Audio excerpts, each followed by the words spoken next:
If you're a federal employee under the FERS program and you plan to retire prior to age 62 and plan to keep working after you retire from federal service, listen up to how one of your great perks under the FERS plan may be affected. Hi, Chris Kowalik of ProFeds here, and welcome to the Fed Impact Podcast, where we offer candid insights on your federal retirement. As you know, this show is all about helping you to get crystal clear on what you want retirement to look like and taking action to make it happen.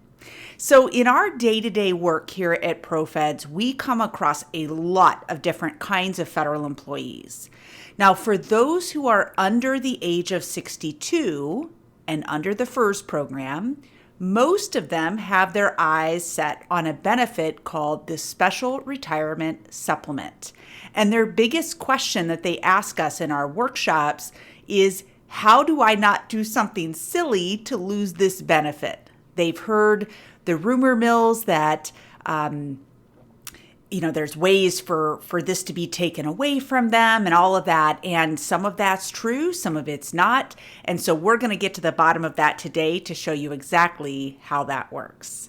So today's topic is really going to be all about how retirees under the FERS program can potentially lose the Special Retirement Supplement based on work that they have after leaving federal service.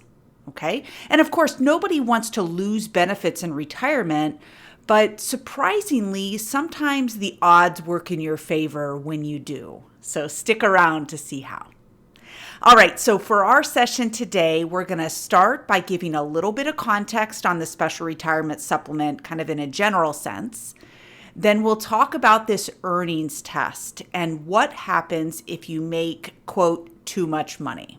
Okay, we'll give a couple of examples and an easy formula for you to be able to figure out for yourself if you're going to trip the wire to perhaps not get the supplement or perhaps all of it. Okay, and then we're also going to look at somewhat of an overlooked element of the Special Retirement Supplement, the earnings test, that can really be your silver lining. Okay, and so we want to make sure that you kind of know where we're going in this podcast, but excited to be able to share this with you today. Now, of course, I'm going to mention a couple of resources today. All of that will be in the show notes. So if you're listening to this podcast from our website, the show notes are there right below the player. If you happen to be listening from a traditional podcast platform like iTunes or Spotify, we'll show you exactly how to be able to access all of the items that we refer to. Okay? All right, so let's jump in to give a little bit of background on the Special Retirement Supplement, okay, for those of you who may not be terribly familiar with how this works. So most of you have heard the analogy that OPM uses to describe the FERS kind of overall retirement plan. So we have the FERS pension, there's Social Security, and the thrift savings plan, right? That's the three-legged stool that OPM always refers to. But what happens if an employee retires before the Social Security age of 62?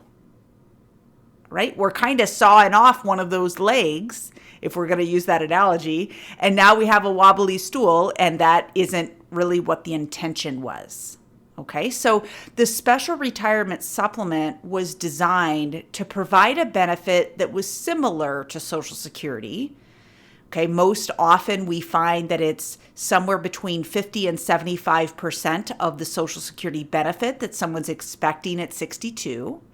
Now, we did actually a webinar about the Special Retirement Supplement and kind of all the ins and outs and how it's calculated and what years count, what years don't, and all of that. So we'll link to that in the show notes so that you have that nice and handy and can go watch that webinar. Sometimes topics are a little bit easier to cover when we have some visuals, and this was one of them. And so it's a little bit harder to describe it in great detail on a podcast, but if you want to hear all about that, please watch that webinar where we go into all of those details, okay? So again, if you're not quite sure how it works and all the calculations that go into that, definitely that's the webinar to watch. Okay. So again, the special retirement supplement was intended for people who are really retiring. Okay. And so when Congress wrote this special part of FERS to account for the fact that many of you are going to be eligible to retire prior to the age of 62, they weren't really thinking that you would be out having another job. They're thinking you're really retiring, not only from federal service, but from work altogether. Okay. And so once they realized that there were people that were going on to have other work, they wrote in some special rules called the earnings test for the supplement. Okay. So some basic information that we need to know about the special retirement supplement. For FERS employees who are fully eligible to retire when you leave service, you're going to get this benefit right away.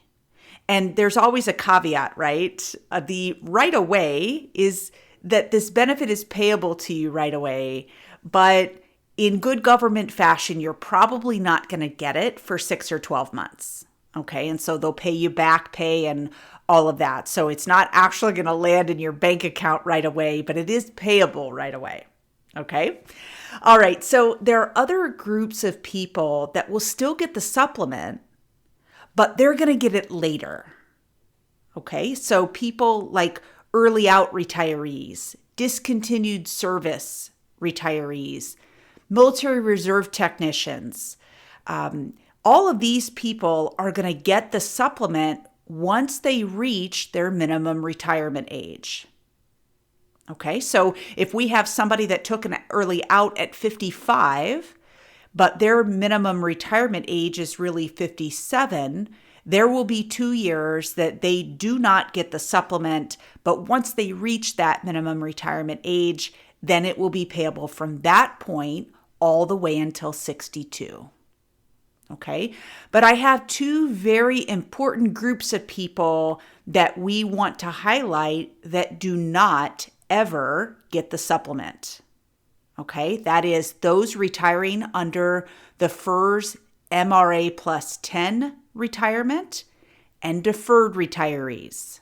Okay, so I'll give a quick glimpse into each of these so that you know if you're maybe one of these people. So the MRA plus 10 retirement are those employees who have reached their minimum retirement age. So again, somewhere between 55 and 57, depending on the year that you were born. And you have at least 10 years of service, but you don't have the 30 necessary to be fully eligible. So you have somewhere between 10 and 29 years of service, and you still want to go ahead and leave. Most of you realize there's a penalty that's pretty hefty if you go ahead and take that pension right away. You will not get the special retirement supplement ever. Okay. Same thing for deferred retirees. So these are people who are vested in the FERS program. So they have at least 5 years of service, but they're not old enough to qualify for one of the retirement rules as far as being fully eligible. So in this case, let's say we have a 40-year-old who has 5 years of service. They're technically vested for a pension, but they're not going to be able to draw it until 62. So if at 40 years old, they decide to leave federal service and go back out to the private sector, that's okay. They'll eventually get that pension, but it'll be 25 years later when they turn 62. Okay, so again, neither one of these categories of retirees are going to receive the supplement. Okay, so let's get into the heart of today's topic, which is really the rule for income. Once you're already retired from federal service, you go out and you get another job. Right? You might work for yourself. That's self-employment income. That's still going to count. And if you have another type of job, if you're a Walmart greeter, if you're a federal contractor, a whole slew of income that you can have out there. Let's talk about that. Okay. I also want to point out that all the rules that we're about ready to talk about as far as this earnings test, like how much you can make and still draw your benefit, are the exact same rules for the Social Security program. So if they sound familiar, that might be why. Okay? All right, so let's talk about the rules for 2022. You are allowed to earn up to $19,560 of income from other jobs. So these are actual wages. Okay, this is not your pension. This is not money from the thrift savings plan. You actually have to be in a job, wages earning capacity to trip this wire here. Okay. So this number, this 19,560, this number changes each year. So this is the number for 2022. Next year, it will be different, I promise. Okay. And keep in mind, the income that we're talking about is your income. It's not your spouse's income. Okay. So your spouse might continuing to be in the private sector. Maybe they're a government employee as well. None of that matters for this particular test. Okay. And so with this limit, this 19,560, anything you earn above that amount will cause your special retirement supplement benefit to decrease. And it also might go away completely. Okay. And that's never something feds want to hear, but we want to be really straight with you about how this works and what to expect. So for every $2 that you earn above that 19,560, you are going to be penalized by $1. Okay? The penalty itself is applied the following year. Okay? And so if you're earning that extra income this year, OPM is going to ask you to report that. They're going to send out a message asking you to report that income. And if you've tripped that 19,560, you've earned more than that, based on how much you earned, OPM will penalize your supplement next year. Okay? So what this essentially means, because of the way the rules are written, is that anyone who qualifies for the special retirement supplement will automatically get it in the first year, okay, because that penalty is delayed. So even if you walk right out of government service and into, say, a contractor job, which I know is a very popular transition, you obviously will make more than the 19,560, but because they don't look at your federal employment as wages for this test, you're automatically going to get the special retirement supplement in that first year, but the second year, you will not get the supplement. Okay, you're going to have made way too much money to be able to get any of this. Okay, so there are some exceptions for special groups of people, like our special provision employees, law enforcement, firefighters, air traffic controllers. I promise we're going to cover that here in just a bit. Okay. All right, so let's look at a couple of examples. Okay, let's say that you're 57 years old and you have 30 years of service. You will be eligible for the special retirement supplement. You're fully eligible to retire, so you are fully eligible for the supplement.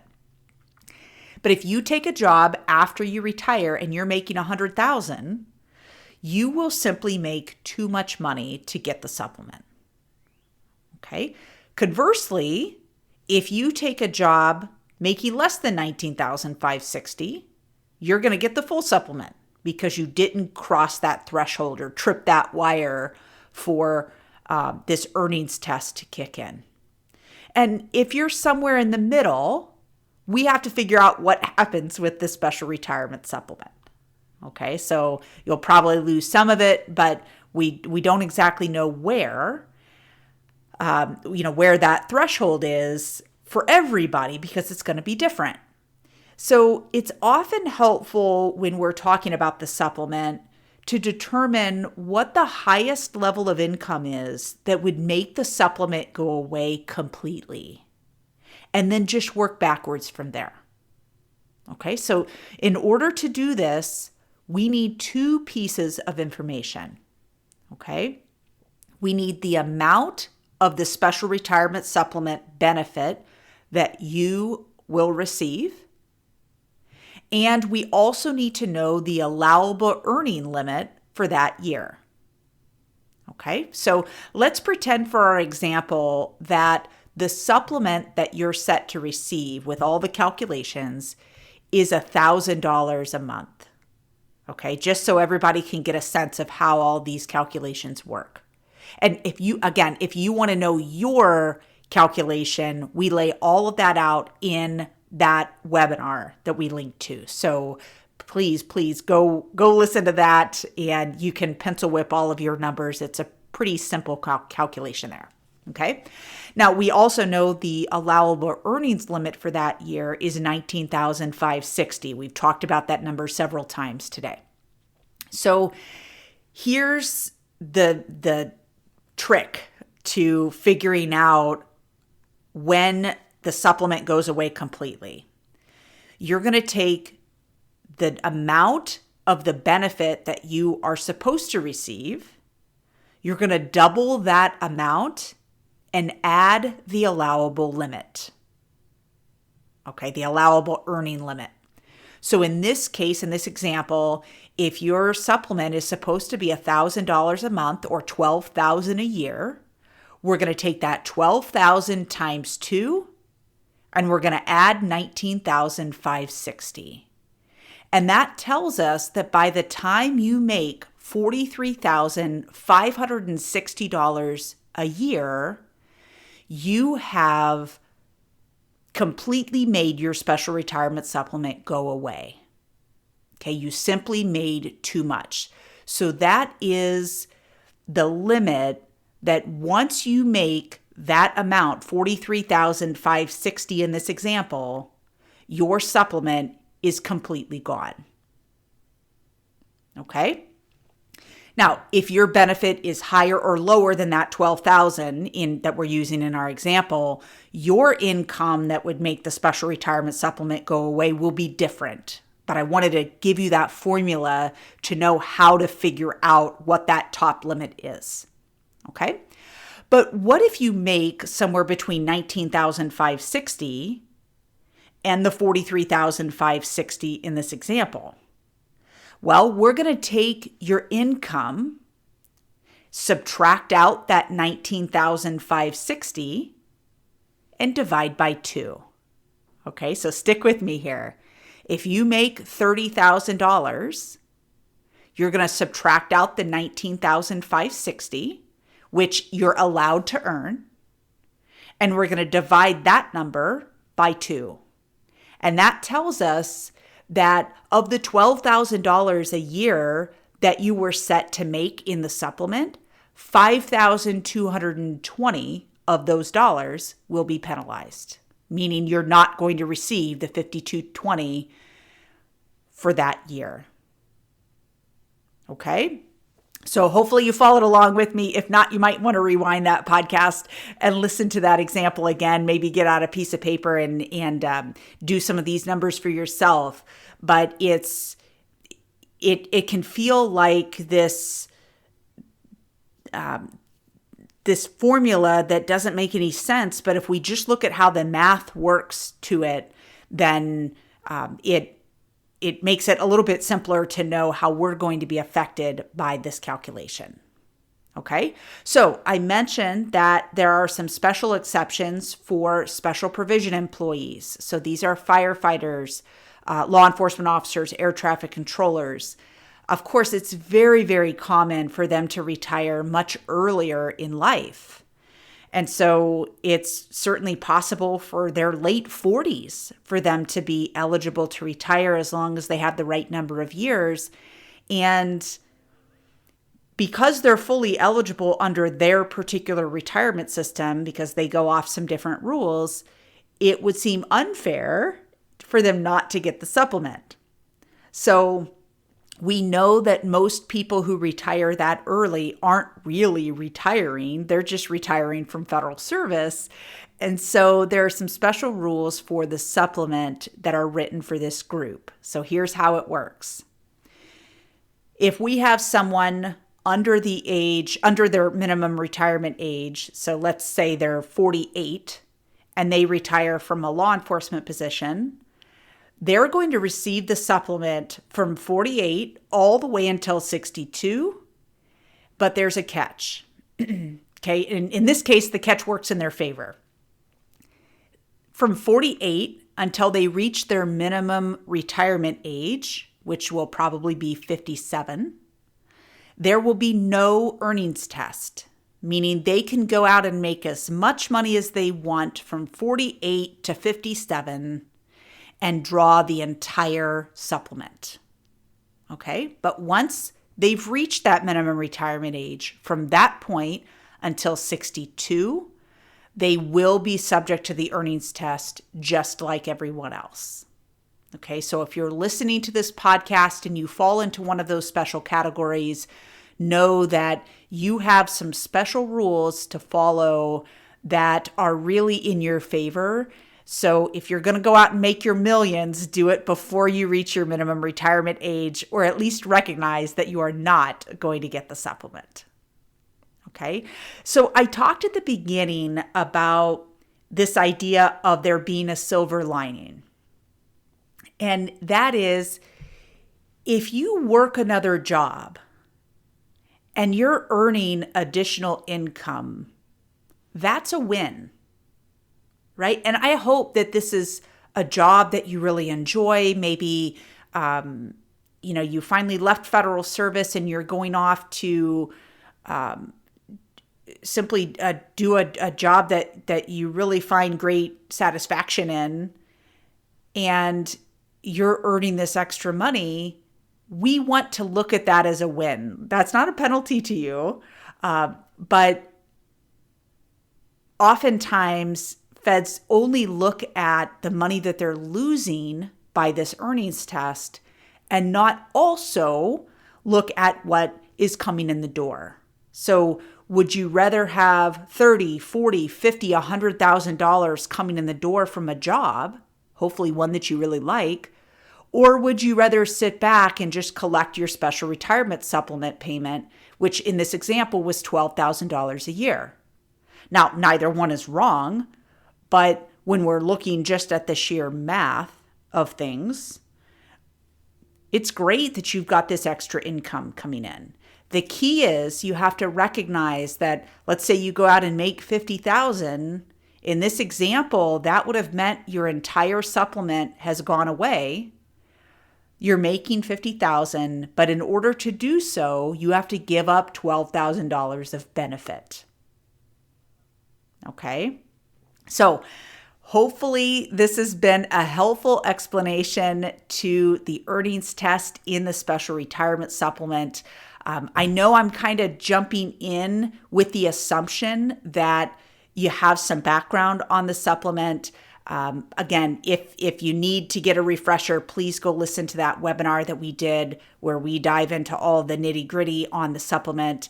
But hopefully, if you're considering having another job after you've left federal service, that this helps you to understand how this particular benefit under the supplement may be affected. Okay? And again, as I promised, we want to make sure that any of you listening from a traditional podcast platform have access to that webinar as well, so you know right where to go to get it. So if you want the link to that and the other show notes, we've got the transcript to the podcast, all that good stuff, please pull out your phone and text the word podcast to 224-444-6144. And we will make sure that you get the link to that. We'll also remind you when new podcast episodes are released so that you have that. Okay, again, text the word podcast to 224-444-6144, and we will send that right away. Okay, so just want to recap here. If you are eligible for the special retirement supplement and you don't have another job, there will be no penalty to you. Okay, you're going to receive your entire benefit and be on your merry way. But if you do have another job after you leave federal service, it's safe to assume that you might get less than what you thought. Okay, but being aware of how that other job might affect the special retirement supplement and trip that earnings test will, if nothing else, help you to manage your budget a little bit and the expectations that you have on your income in retirement. Now, there's a phrase that we use in our workshops and in our work directly with federal employees, and that is, don't trip over a dollar to pick up a penny. Meaning, in this case, don't give up an opportunity to make more money in a job, again, hopefully one you really love, just because you may give up the special retirement supplement. Okay, income is income. And the more money that you make through a job, even a part-time job in retirement, will extend the timeline that your money lasts for you throughout what we hope is the remainder of your life. Okay? And remember, if you need more details about the special retirement supplement and how it works, please watch that webinar that we did on this topic a while back. It's in the show notes. And for anyone who texts the word podcast to 224-444-6144, we will make sure that you get that right away. All right, well, that's it for today, folks. I hope that our talk about the supplement and this crazy earnings test has been helpful to you to think through kind of those various aspects of your retirement income. I also hope that you'll stay tuned to the Fed Impact podcast to get straight answers and candid insights on your federal retirement. Be sure to subscribe through the podcast channels so that you are sure not to miss an episode. Thank you so much. We'll see you next time.